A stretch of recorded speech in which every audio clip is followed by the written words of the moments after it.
TTD ఉద్యోగులకు సీఆర్సీతో పాటు 4 డీఏలు చెల్లించాలని డిమాండ్ చేస్తూ పరిపాలనా భవనం వద్ద మాజీ ఎంపీ చింతామోహన్ ధర్నాకు దిగారు. 10 ఏళ్లుగా టీటీడీ ఉద్యోగుల ప్రమోషన్లు పెండింగ్లో ఉన్నాయని అన్నారు.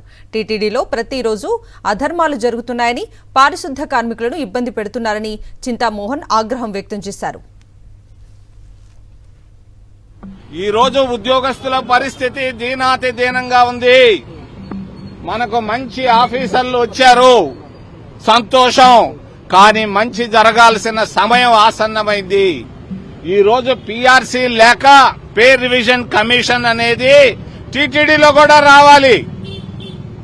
టీటీడీలో వెంటనే పీఆర్సీ అమలు చేయాలని నేను డిమాండ్ చేస్తున్నాను. డీఏలు 4 సంవత్సరాలుగా డీఏలు పెండింగ్ లో ఉన్నాయి టీటీడీ వాళ్లకు.